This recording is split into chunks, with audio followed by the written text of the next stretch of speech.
Hey, folks, welcome to Friendly Orbit, the podcast that draws us together no matter how far we fly. I'm Ceres, guessing but not guesting, and I am joined by.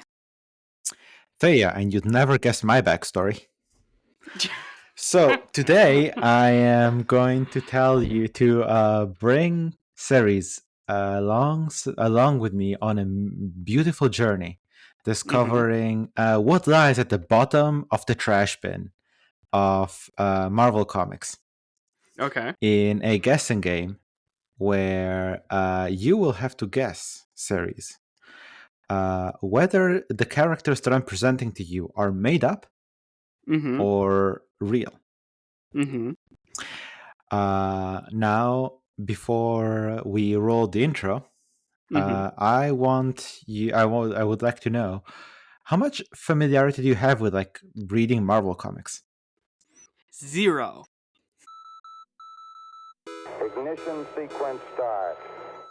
5, 4, 3, 2, 1, 0.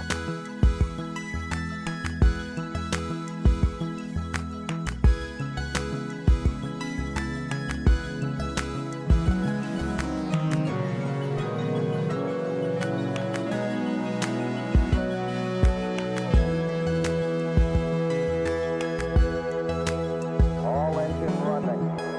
Liftoff.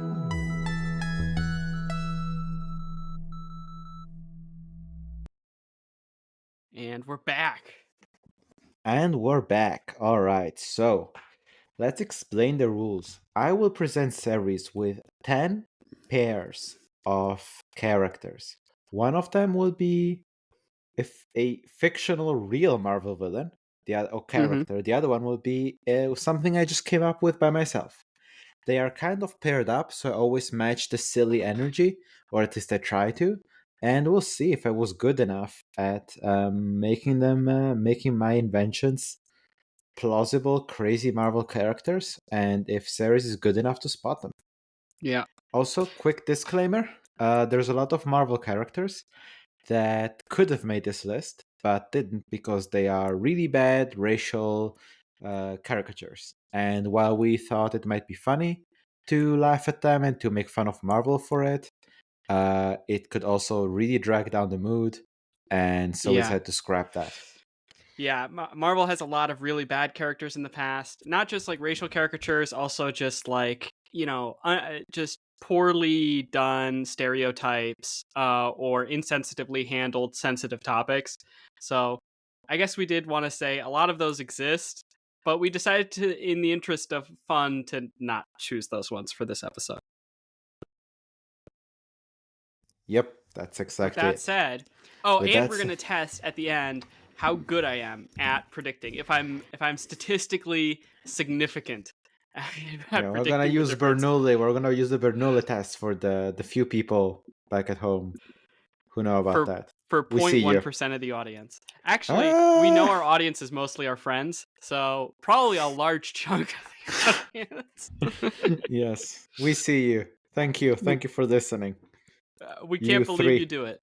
Yeah. All right. All right. Hit me. What's All my first right. pairing? Your first pairing. First is Sticky Cell. Sticky Cell is a newer Spider-Man villain from the early 2000s. She's a young girl who used a special chewing gum device. The device to glue her foes or entrap them in giant chewing gum balloons. She wears white tights. A white tight top and shorts with pink decorative patterns, and Mm-hmm. skates around. And she annoys Spider-Man by kind of like texting on the phone while they're fighting, and generally annoying him with the same type of pun that you usually annoys his enemies with. does she basically she switches his dynamic on him? She's even Yeah, younger and yeah, takes him even exactly. less seriously. She's young and hip and chews gum. Yeah, in the early 2000s, it's like the how you doing, fellow kids. Yeah, exactly. This is their impression of Zoomers. It's like I has Well, bubblegum not girl even. It's texting. millennials. It's from the early 2000s. This is their impression of Oh, millennials. yeah. I All guess right. Zoomers are like literal infants at Yeah. this point in I was a time. Zoomer in the early 2000s, I guess, but like I was eating Legos. Yeah. I never Then ate Legos. I just got severe dehydration playing Legos. nice. All right, No, hit me. I also What's the second never. one? I don't think. Yeah, Trapster.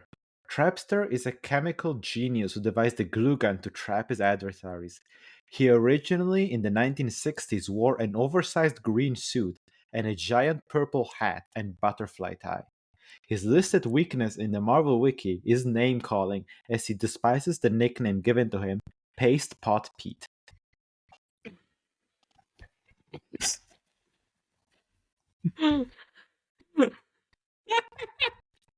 All right. So we have Millennial Bubblegum versus Paste Pot Pete. Yes. Oh man. Well, Give me I your feel train of thought. yeah, so my feeling is that that the Bubblegum Girl has sort of a more consistent concept behind it and feels like something that a comic book artist or sorry, that a comic book writer might come up with. They're like CEO Mick Cigar walks in and goes, "Hey there, I need you to sell these comic books to kids." And the writer's like, "Fuck, how do I appeal to kids? How do I appeal to kids? Oh, I know, bubblegum, texting, quips. I'll just put a kid in my thing and it'll be so relatable," and create this like, "Hello, You mean fellow." so radical Exactly. And or create this tubular? like this totally tubular hello fellow kids amalgam of a character. So that feels very plausible to me. The fact Paste Pot Pete is so specific for you to make up, and the fact that it's alliterative um is I'm really torn between one. Generally, I feel like you are such an enemy of like inconsistent vibes based concepts that in general I feel like I'm going to default to the one that like has more of an coherent internal theme. Um but Trapster feels just, I don't know, perfectly stupid. I'm just like so fully plausibly stupid and undeveloped that, that I could totally imagine this throwaway character. Oh yeah, what's the joke? He hates his nickname, Paste Pot Pete. That's how you defeat him. So, I'm still gonna go with I've forgotten her name already, but the girl. Sticky I think Sal. she's real. Yeah, Wait, what's her name again? Sticky Sal, like Sticky Sally. Sal. Oh Yeah, wait, short but for that Sally. name. Wait, that name is so. Ooh, no, I can't believe it. They would not make that name. No, last second turn. It's Paste Pot Pete. He's real. That's correct. Oh, baby. The last minute deviation was correct. You almost got me. I almost got you. So wait, so you think that if it's too coherent, it's odd for me? No, if it's too coherent, it's you. Oh, okay. I see. So that's why I would be like, oh, yeah, you're right. So both of those points of evidence point towards Paste Pot Pete. Because I got confused about whether or not I was pointing out the one that was wrong or pointing out the one that's real. So I guess I could have known. No. All right, it's been a long day. All right. Forgive me. Give me my next. Give me my All next right. trial, demon. Yeah. Gorilla Man is the alias of a brilliant scientist who managed to transplant his own head onto a blue gorilla body. The head looks otherwise like a normal human head. Gorilla Man is part of the dastardly team of the Four Headmen, alongside 3 other companions, with each a misplaced head. They're the Headmen, because they each have their head on something else. This is like Umbrella Academy inverted. Yeah, this is very much. Well, actually, like, not inverted. No, I guess this is Umbrella Academy. This is like kind of like this is Luther. I immediately saw him and thought of Luther. Could you imagine the opposite? I want to see Man Gorilla. It's just a Go to war. body. Go to war. Do text. Just a human body with a giant blue gorilla head strolling through the Amazon, super chill, just eating bamboo. Do gorillas exist in the Amazon? Probably not. I think that was a stupid Also, they thing to don't say. eat bamboo. Bamboo is in China. But all right. I think I didn't get my degree in from ecology. Africa. I'm sorry, I'm ignorant. It's okay. The other villain is Frankenstein's Horror. It's a Spider-Man villain with a secret lair where he combines bodies of different animals together and then transfers his own brain into them. With this, he can build himself a body suited for each encounter. Frankenstein's Horror has met Dr. Frankenstein, who canonically exists in the Marvel Universe, but the two are unrelated as the latter just inspired the nickname of the formers. That's from the trivia section. It's so funny. Dr. Frankenstein's Horror, no relation. No relation to literal Dr. Frankenstein. Oh my god. So is the idea kind of like wandering brain? So he's got different bodies for different encounters. And so exactly. This is like he the needs tough to guy do the body sneaky. and he puts the brain in there and then it's like That's exactly it. That's exactly the gimmick. okay. The fact that the headman can you tell me one other headman in the headman crew? Sure. It's a head on a robotic spider body. Okay. I feel like I feel like you wouldn't make up something as stupid as Frankenstein. I'm sorry. I think Frankenstein is the one MCU published. Frankenstein's Horror. Frankenstein Horror is the true one? Yeah. I came up with that. What? No, really? Yes, I came up with that. Oh my god. Oh my. I got you. Because we That played little this nugget game. that he met Dr. Frankenstein and canonically exists, but they two are unrelated. I love that little my detail. god, yeah, Frankenstein no relation got me. I was like, that's too stupid for someone to make it up. That's too stupid. Well, the thing you need to realize is that everything here is made up, either by me or by the Marvel artist. Yeah, but the thing is, when Marvel does it, I feel like they do it accidentally. You know what I mean? Someone would just be like, "Wait, you guys know that Frankenstein is real, right? In our universe." And it's like, really? We should have them meet up and talk. Talk about how they're not related. Yeah, just be like, I'm a really huge fan of your work. Yeah. All right. Next one. Hello, Mr. Frankenstein. I'm really huge fan of your work, but I always wondered, what if I could be the monster? What if I could be the horrible, tragically cursed monster? Yes. Well, let me introduce you to the human car. Anthony Trucker was a brilliant engineer who designed cars that would cover twice the distance with the same amount of gasoline. He was paid by Oscorp to stay quiet, but when he refused, he was almost killed in his laboratory. Instead, an accident fused his body into a car, turning him into a human-robot hybrid and drove him mad. In the 1980s, this character was redacted after Hasbro paid to remove him, as to not drive any confusion with the very successful Transformers franchise.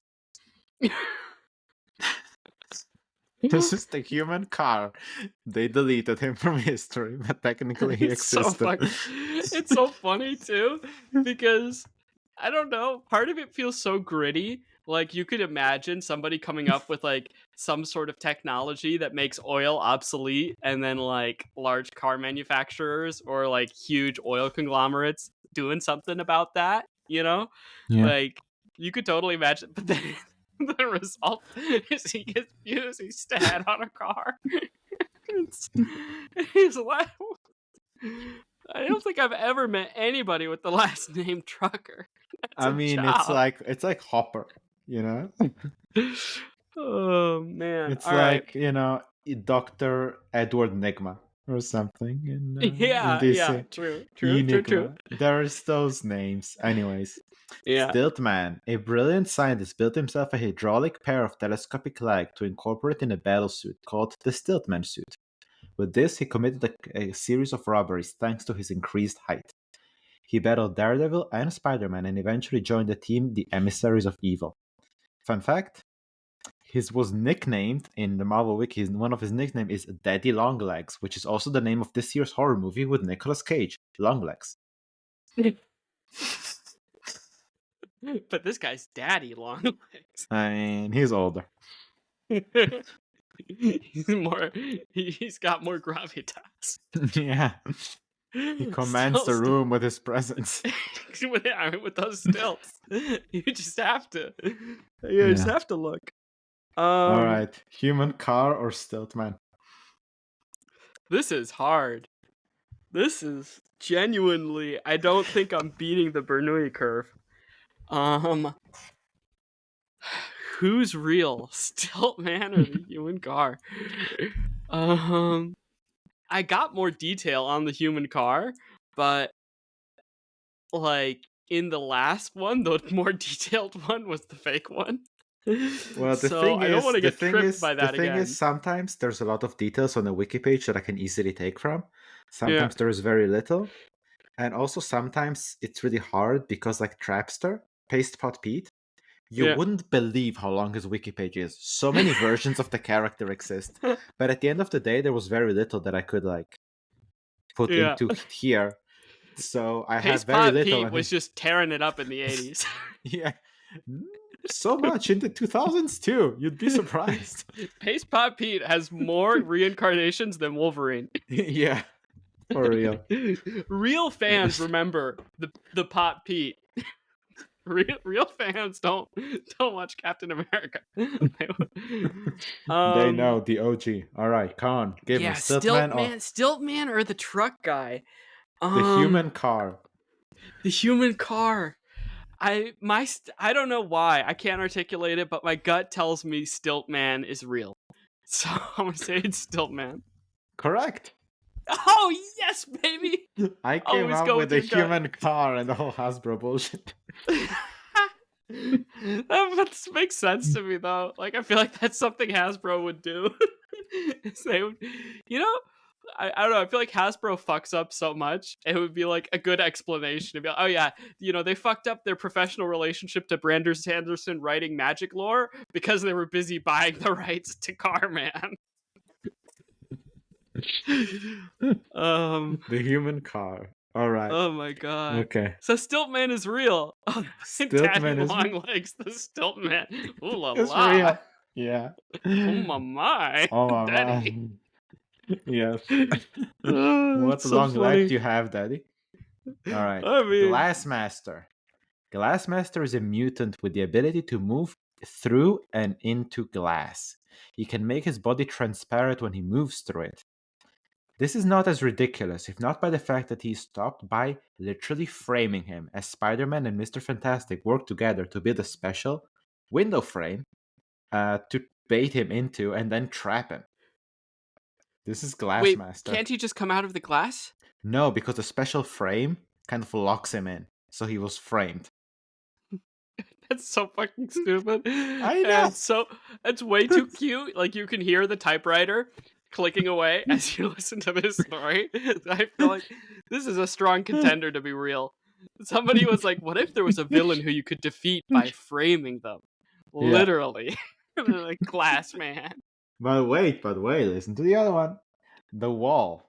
The Wall was a former student and part-time cement mason. After, as a student, as you are, after a tragic accident turned him into a living wall. He's not a properly villainous. He's a kind of a tragic figure, but when he awakened, he did cause a lot of chaos due to panicking, and ended up killing a man called Morgan Freeman. In his Wikipedia, in his wiki thing, under his only ability listed is the Wall can topple himself over and right himself back up. So he's just a wall that can has the mobility of a 3-year-old. Basically. Oh man. Huh. The fact that you said cement mason is that's not a thing. So I feel like that might be you made that up.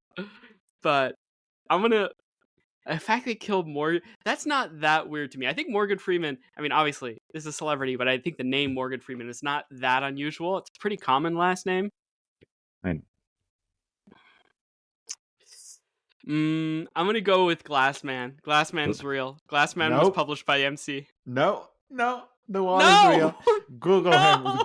Google The Wall Spider-Man. You'll find a hilarious panel where Spider-Man just... all right. The Wall Spider-Man. Villain. The Wall Spider-Man live action. Joshua Waldemeier. This Yeah. is so fucking stupid. That is so fucking stupid. His These face. silly legs coming out of the bottom of the wall. Boing. That's smart. That's It's- smart. Here's one wall you'll never crawl. Here's one wall you'll never crawl. It's so No one fucking can stop the wall. Too bad, Spider-Man. I wonder who won. Just sitting next to the wall. Oh my god, this is the dorkiest villain ever. All right. Here. All right. Also feels like a villain who's like imminently defeatable for Spider-Man. It's very. I mean, I feel like a human could easily defeat this guy with a little bit of prep work. Like, how many times has Spider-Man punched through a wall? This guy does not seem very mobile. Seems like you could just web him in place and call the police, and that would be the end of the story. I mean, as I said, he's not properly villainous. He's just kind of confused. I think the issue ends with Spider-Man just talking it out with him. Well, good for Spider-Man. What a good cop Spider-Man can be. Yeah. Now, let me tell you about Stegron, the dinosaur man. Stegron is a former colleague of Dr. Connors. He stole dinosaur DNA to pursue his own desires, to turn himself into a stegosaur man and raising an army of dinosaurs. He rules over a lost island called the Savage Lands, a little bit like Skull Island. And he is teamed up with a similar Spider-Man villain, Sauron, that you may know from like that meme panel where it's like, I don't want to cure cancer, I want to turn people into dinosaurs. That guy's called Sauron, and it's a different guy. Just to be clear. Yeah. Yeah. And then I have Dr. Rex. Dr. Rex is a 7-meter tall T-Rex with a lab coat from a different dimension. He wears glasses and is a trusted advisor of Reed Richards on interdimensional matters. He owns a laser gun he fires with his tails. Fun fact, he almost appeared in the show Avengers Earth's Mightiest Heroes, voiced by Mark Hamill. That would have been too funny. Oh my god. Why didn't they do that? I have an idea. Stegron or Dr. Rex? Look, I know Savage Lands is real. I know Sauron is real. I know, but is Stegron real? I mean, I knew Sauron was real, and I knew that Savage Lands are real. You know who else is real? Reed Richards. Yeah. I'm gonna vote with the theropods and say Dr. Rex is real. Dr. Rex is real. I'm sorry, I tricked you again. God damn it, no! Stegron, really? They made the same villain twice? The exact same villain? Alright, I'm looking up this Stegron fuck. Oh my god. He just looks, he's like orange like Aquaman. Orange. He's orange. Oh my god. I had a hard time coming up with an alternative. Because everything I came up with was another one of these guys, was another scientist who turned himself into a dinosaur. I was like, no, I'm gonna do the opposite. This is a dinosaur who is also a scientist, Dr. Rex. This guy looks like the Dratini evolution. I don't remember. Well, you know what I mean? Dragonite. No. I just looked it up. Dragonite. He looks like fucking Dragonite. Okay, oh yeah, my no, god. Dragonite. Okay. I love this too. He's drawn so edgily in this panel. I mean, there's so many panels of him in different art styles. He must have been in a lot of stuff. Oh, he's in Marvel Snap too. That's too funny. Oh, that's so funny. Yeah, he is. He's been around so much, and he's like drawn like super seriously in some of these panels. Like his first panel, he looks like a total edgelord. It's not a joke at all. It's they're really serious about this. Yeah, he is this very serious character, Stegron. So for the next one, we're traveling to the ocean to meet Chum. Chum is the name of Namer's sidekick in a short Namer run as a hero. He is a 7-year-old sidekick with similar powers as Namer, except the winged feet. Unlike Namer, Chum wears a water sphere around his head on the surface to breathe, and aids the submariner with a harpoon gun and a shellfish shield. Chum only lasted 3 issues after he was removed due to letters of complaints by readers. Guess people didn't like him. No. The whole vibe of Namor is like this hyper masculine, super macho, and always very serious guy. Yeah. Like Namor is not He's a like a silly water guy. dude, right? He's like a water elf. Yeah, basically. But like it's important how serious he is about himself. Like Mm-hmm. he is incredibly self-absorbed and Does incredibly he entitled. want to purify the oceans, or what's his No, generic? he usually wants to cuck men by sleeping with their wives. That seems to be Ah, a running. That seems to be a running interesting theme. motivation for a superhero. Yeah, but no. Usually he's looking after his people. Yeah, and the oceans. But yeah, All it's a right. surprisingly recurring thing how much he wants to have sex with Sue Storm. Okay, wait. So let me get this straight. So Chum is his sidekick and has the same powers, except he has webbed feet.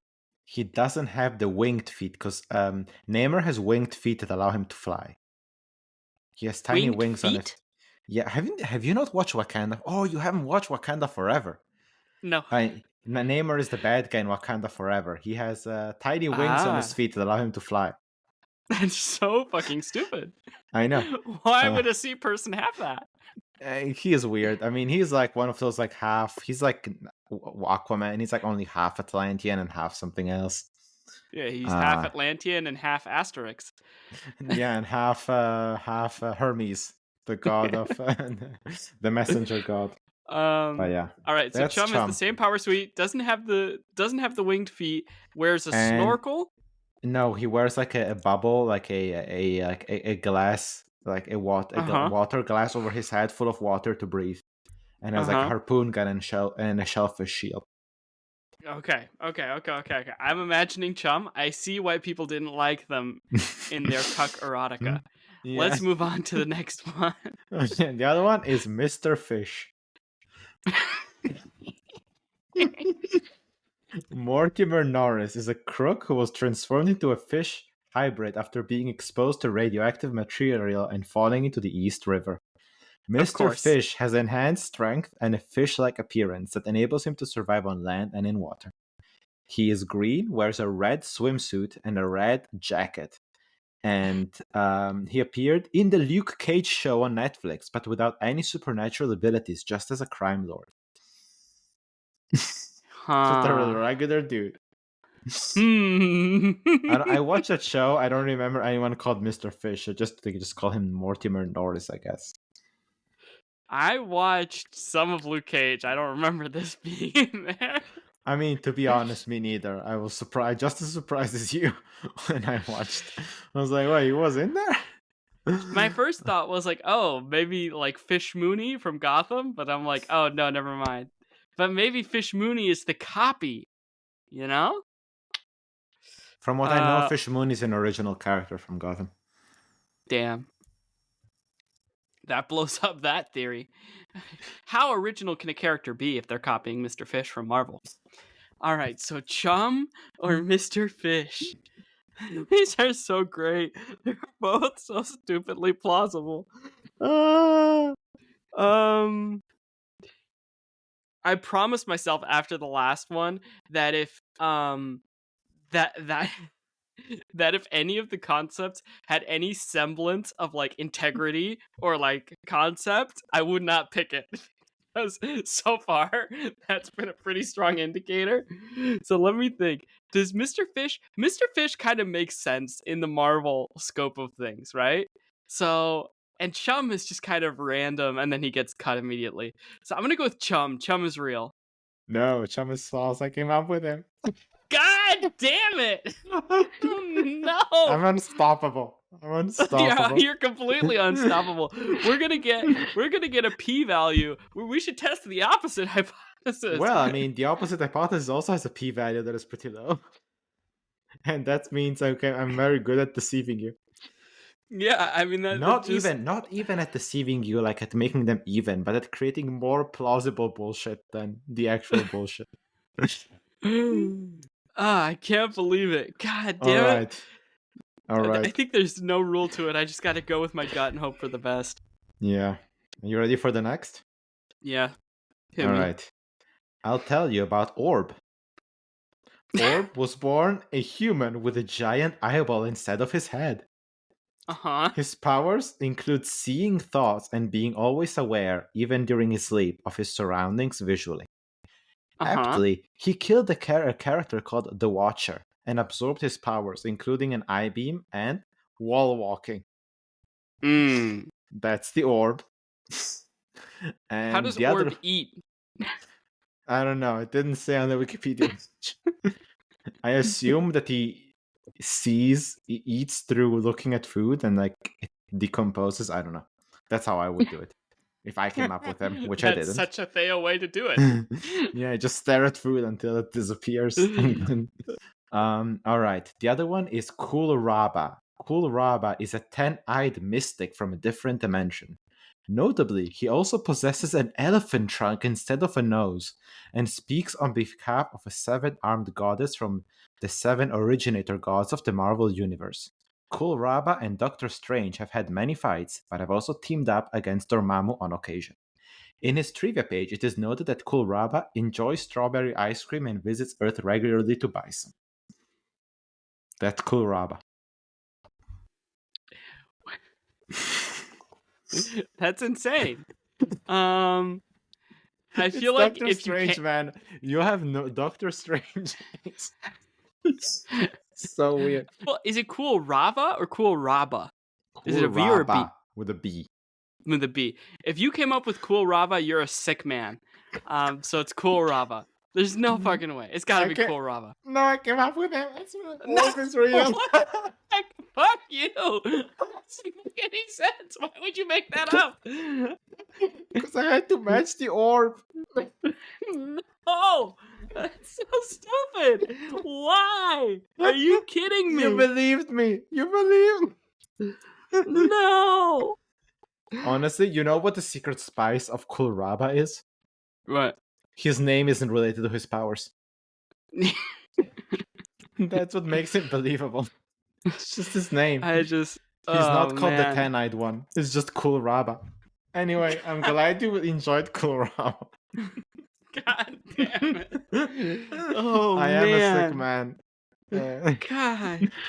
Shit, how many of these have we done now? I'm so bad. You got 2 correct out of like 7. Oh no! Oh no! I can barely break even. I can break even. That's my best hope. Yeah. All right. Oh man. All right.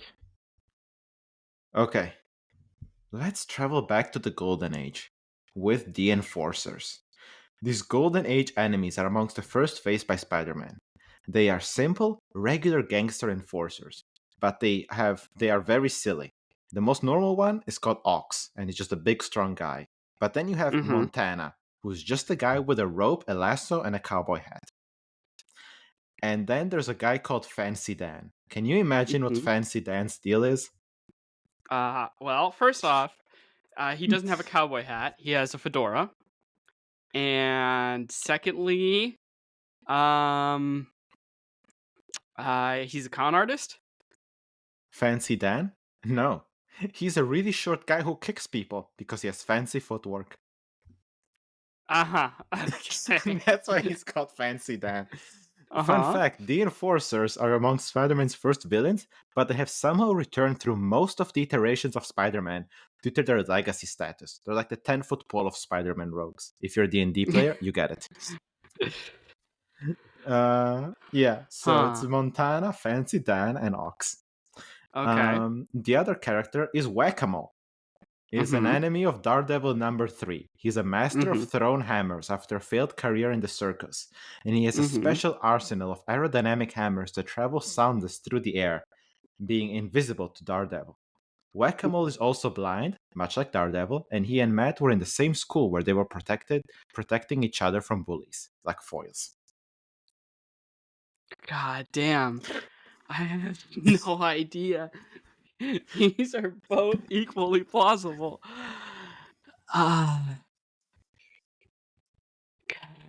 Could the Enforcers really have come back in every age? No, not every, but they have returned. I'm not saying ever, but they have returned many times. They came back. I'm looking for the Bronze Age enforcers. Fancy Dan is like a serial killer who cuts off people's feet. That's me. Oh I man. love a really short guy who kicks people. I just copy pasted that.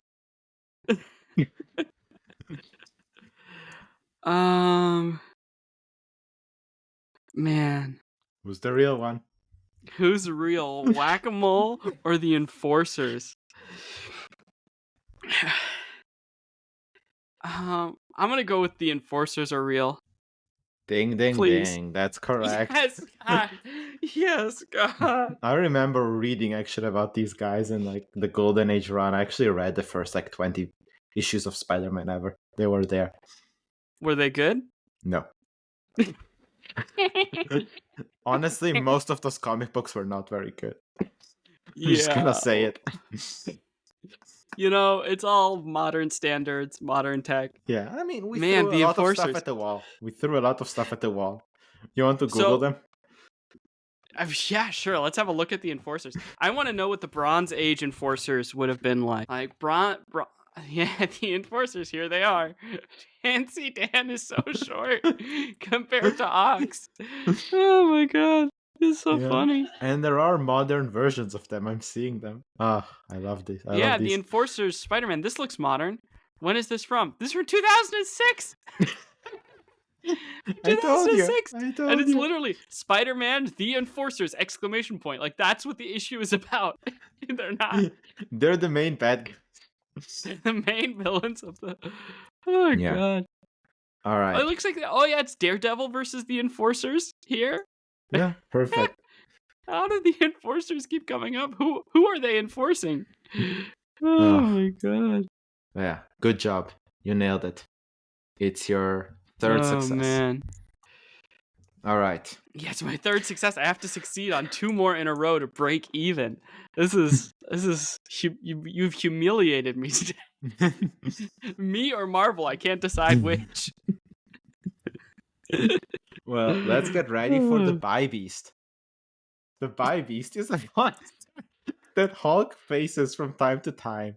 It's an android with 2 heads, but not side by side, but one atop one another. The top skull is given knowledge of warfare, while the bottom skull was given knowledge of culture. It was created many years ago by the bird people. I will not elaborate on who the bird people are. Also, the Bi Beast, like many characters, possesses genius level intellect. All right. All right. And then I have Asterion the Unfaced. Faced like face. Asterion is a proud warrior from the magical realm of Avalon. He's a headless horseman, but a noble one, and visits Earth to reclaim magical artifacts from museum with little care for collateral damage. A quote from Spider-Man: "Unfaced, more like unfazed by all this property damage."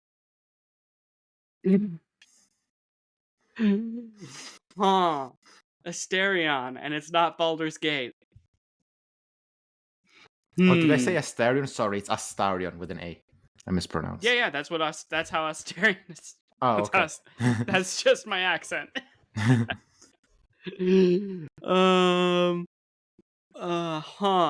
Or the Bi Beast. God. These don't really share much of a theme. Unfaced? Nah, the Bi Beast is real. Unfaced is weird. I don't think they would say that. That doesn't seem like a native speaker name to me. I think that's you. Okay. It's the Bi Beast. The Bi Beast is real. That's correct. The Bi Beast is real. I reclaim my honor one scrap at a time. I will hit 50-50. I will hit the least significant p-value anyone's ever seen. All right. This question is a little different. Okay. Quick 3-way round. Which one of these mythological figures is not part of Marvel? Or like, for which one of these characters is mythological characters is not a Marvel counterpart? All right. Arthur Pendragon, Gilgamesh, Beowulf. Ooh, interesting. So I know Gilgamesh is in Marvel. So it's Arthur Pendragon or Beowulf. Would they put Beowulf? Neither one of these are patentable characters. Then again, neither is Gilgamesh, so that doesn't matter.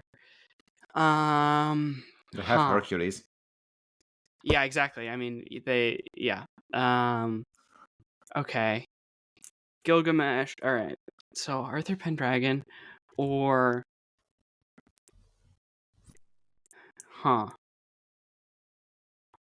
No, I've already lost it. Wow. Who's the third guy? It's Gilgamesh, Arthur Pendragon, or Beowulf. Beowulf. Right, Beowulf. Sorry. All right, Beowulf. The original. Huh. Arthur Pendragon or Beowulf? Which should be more likely? I feel like Beowulf fits the vibe better, but King Arthur is actually known. Is like much more of a known character than Beowulf, especially probably like to kids. I read a lot of King Arthur as a kid, so maybe that's my bias. It's a 50-50. I don't really know. I'm gonna say, I'm gonna say Beowulf is real and Gilgamesh is real. So Arthur Pendragon. Nah, come on. King Arthur must be real. All right. I don't know, but I'm gonna say, yeah, I'm still gonna say it. King Arthur isn't real in Marvel Comics. It was a trick question. They're all real. Okay. All right. They're All all right. real. All right. They're all real. I don't lose any points on that. I don't lose You any don't points lose any on points that. on that, but you don't gain any either. That was the 10th and last one. So you have 4 correct and 5 incorrect. I'm sorry. Yeah. Damn it. Do You you got need me. me- Why do do you you want me always do a to- trick question? Do you Give me want a me real to one. quickly? Do you want a real one? Sure, give me a real one. Okay, I need a moment. Okay, Ceres, just for you, I have come By the up. way, just your capacity to come up with fucking random bullshit superheroes is insane. The idea that you just on the fly in a half hour of prep came up with reincarnated headless Nightman and like the unfazed by property damage pun is unbelievable. Thank you. I thought you were going to tell me something about Kulraba, Cham, Dr. Rex, or Whack-A-Mole. But I appreciate that Astarion stayed with you so much. Yes.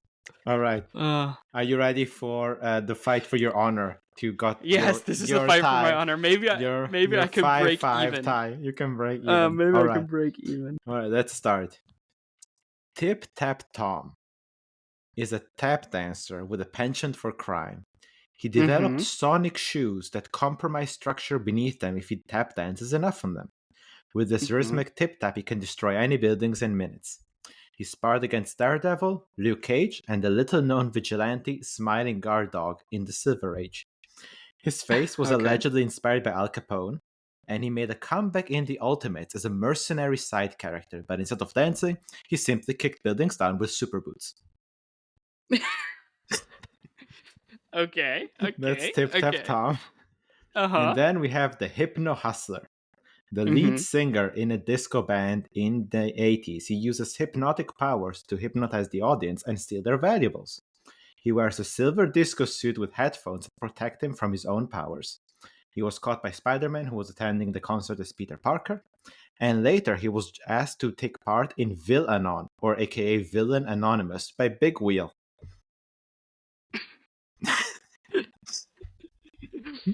Huh. Have fun. So, I know Bigwheel's real. Yeah.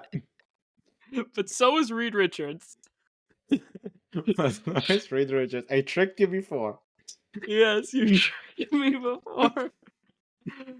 Tip Tap Top or the Hypno Hustler. I think. Do you need me to read them again? No, I want Hypno Hustler to be real. It's Hypno Hustler.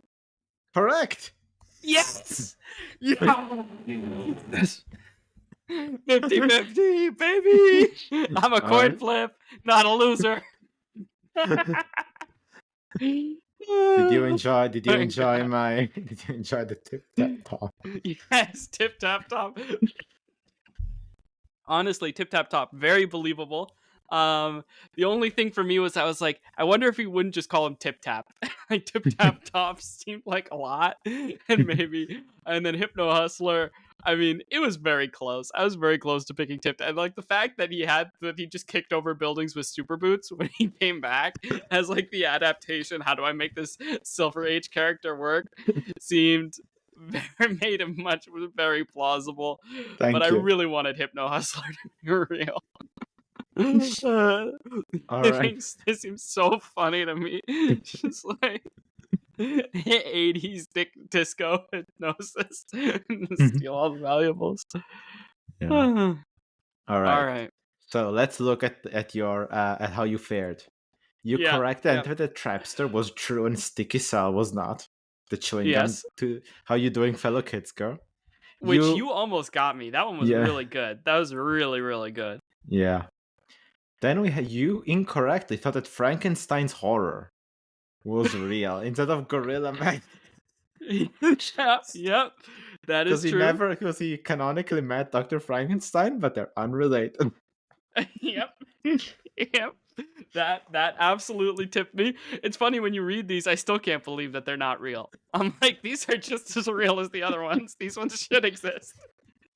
Okay, you correctly identified that Stiltman, aka Daddy Longlegs from the Emissaries of Evil, is real, unlike the human car, who was secretly redacted by Hasbro to not interfere with the Transformers franchise. Yep. You fell for Glassmaster instead of the wall, because Glassmaster was framed. The framing got me. But the wall is so funny. I urge you, viewers, to go look up the wall. He doesn't have arms. If you're imagining him with arms, you're imagining him wrong. He's just a big old wall with a big he's made legs. of like 7 bricks. And a very angry face. And that's it. That's the whole guy. Yeah. You also fell for Dr. Rex, the 7-meter tall T-Rex with a lab coat and spectacles. Yeah, instead of what, Stegaro? Stegron, the dinosaur man. It was just a villain Sauron again. Stegron, who, like, for real looks like he's drawn for, like, he's actually supposed to be scary. So I was like, it's a Stegosaurus, man. How can you take this guy seriously? Yeah. You also fell for Chom, Namer's sidekick. Yes, I fell for Chom. God damn it. Redact after 3 issues due to complaints by the readers, but Mr. Fish was real. Mr. Fish is real. Yeah, Mr. Fish just seemed like what I would make up. If I was like making up a Marvel hero, I'd just be like, pick a random animal and like, oh yeah, this person fell and next to that animal during a raid, because that's like 90% of the origin stories. That's so many that's of them. That's how the wall got created. That's how Spider-Man gets created. It's just like whenever they need to mix somebody with something, it's just radioactivity does it. Yeah. Then my magnum opus, Kulraba, the 10-eyed mystic in the trunk. Man, and the ice cream just got me. I was just like, upset. I feel like they would make this stupid ass character with 10 eyes and an elephant trunk who like seems vaguely mystical and religious, but not really specifically to anything, and like strawberry ice cream. I was like, that seems like, oh man. What was the competition for Cool Rava? The orb. The orb. Yeah. And I was like, orb, that's such a Theia thing to make up. Like, how could you live if you just had an eye? You correctly identified the enforcers. Yes. You correctly identified Ox, the fancy Montana, footwork. and Fancy Dan because of fancy footwork. Yeah. And you didn't fall for Whack-A-Mole. I didn't. I was so close. The whole part where you said that, like, they were blind together and friends together was like, oh yeah, that cheapens and undercuts Daredevil's origin story perfectly. Of course, they would make that up. You know what I mean? Yeah. But it wasn't. It wasn't real. No, it's not real. Right. After Bullseye, I guess they stopped. No more throwing villains for Daredevil. No, not really. One of his big villains is like Bullseye, whose whole deal is throwing things. No, that's what I said. I said after Bullseye they stopped. After Bullseye. Yeah, no, sorry. Yeah. All right, then you got me with the trick question again. No, I didn't. Because first there was Bi-Beast. Oh yes, the Bi-Beast. Who so really exists, and he was made by the bird people. That I refuse to elaborate on. He really exists, and he's in this apartment, baby. It's so crazy that they called a character Bi Beast. So They had no idea. They had no idea. There's not a single bi person on the entire MCU and Marvel staff at the time. And then Astarion the Unfazed, which you didn't fall for. The I was contender not for phased Bi-Beast. by Astarion the Unfazed. Fun fact, the magical realm of Avalon is real. It's where magic comes from and is the place where Arthur Pendragon and Merlin live in the Marvel world. Nice. They're just chilling. They're just hanging out. Yeah. 2,000 years old. They're doing stuff. But yeah, Avalon is real. So Astarion came from Avalon. That was real. Yeah. Boy. More like the Unfazed by all this property damage. Yeah. Then there was the quick run. Arthur Pendragon, Gilgamesh, and Beowulf. They're all real. And then finally, the Hypno Hustler and Tip Tap Tom. And you correctly the Hypno Hustler. Tip Tap Top. They should make Tip Tap Top. Tip Tap Top seems like a fun burglar character to do. Yeah, Kevin Feige, if you're listening, yes. Write me. I've got ideas. I came up with these in like half an hour. Kevin Feige, write us. We only demand 50%. Only. Yeah. Only. That's a steal. These ideas are going to sell tickets fast. So considering how well I managed to deceive you, I think that 0.5 is a good estimation, and your probability to get 5 out of 10 I did not know is 24%. Yeah, just 24% chances to just randomly guess 50%. Yeah, there was like I had no method that served me well for the entirety of the quiz. So yeah, it's interesting. You had so many wrong ones in a row, and then you nailed the last 2, and you nailed the last 3, and that really saved you. Yeah, I think that's just the odds. I think I just got lucky. Probably. But let's say we do this again. Let's do this again. I'll do this again for DC. This was such a fun time, man. This was so good. Best episode as far as I'm concerned. Nah, come on. D&D argument worth having will forever be my opus. All right. Do you have anything you want to plug? I don't know. Daddy Marvel comics from the 70s? Yeah, I'm gonna plug stuff to Kevin Feige. I think Frankenstein's Horror, Sticky Cell, and Tip Tap Tom would make a mean team. Would make a mean team. Oh yeah. That's the name. It's the mean team. They take care of business, man. Yeah. Yeah. By the way, I'm gonna plug. Yeah. Sorry. You say your thing. I'm going to plug the Stormlight Archive, the Brandon Sanderson fantasy books. I've been reading those. I mean, I would maybe not start there. That's where I started because I trusted my friends' recommendations. But they're definitely books that like demand a lot of trust up front. Like they take a while to get going, and then they take a while to pay off, and they pay off really well, and they get going really well. But you know, you need to have like bring a certain patience to it. Like I'm at the end of book 2, and I think like we still don't fundamentally understand why the magic system works. Like we understand a little bit how to do magic, like if you do this and you do that then you can do magic, but like why is still not clear to me. So I'm sure by book 6 it will all pay off. Exactly.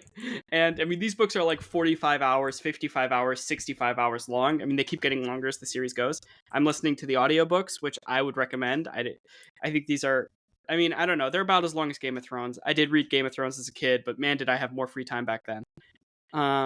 So yeah, I would just say if you want fantasy with a fresh, interesting take on the setting, that is where Brandon Sanderson does the most innovation and makes it the most interesting. And it is a very unique setting, and it is well developed, but he's also good at like kind of outlining his plot, and there's a lot of setups that have really interesting payoffs later on down the road. So I would say if that sounds interesting to you, if you have a lot of time on hand, if you really like fantasy, that might be a good place. Otherwise, he has other books like the Mistborn series. That's kind of where he recommends to start. I haven't read those, but they're way shorter, so probably honestly it is a better place to start than just diving into the deep end the way I did. But I've been reading them and I've been liking them, so I thought I'd give them a shout out. Perfect. By the way, I told you that Stiltman was eventually joined the team, the Emissaries of Evil. Yes. He was invited in by Elektra. That's how high tier this guy is still, man. Damn. Holy shit. Yeah. He's Electro's +1. All right. By the Nice. way, I sent you a very silly art of Stragon on WhatsApp where he dresses with a fishnet t-shirt, with a fishnet shirt. I think that's cute. I'll Anyway. take a look at my Stegron fishnets later. But All right. in the meantime, that'll just about do it for our 18th episode. If you want more, you can find us on youtube.com/@a-friendly-orbit, where eventually things may be uploaded, as well as Spotify and Apple Podcasts. And if you want to send us any of your astral echoes, send us a little email at afriendlyorbit@gmail.com, all one word. All right, Ceres. I hope you had fun. I'll talk to you later about more bullshit characters. And to all of our fellow Voyagers, we'll catch you out there amongst the stars. Pew!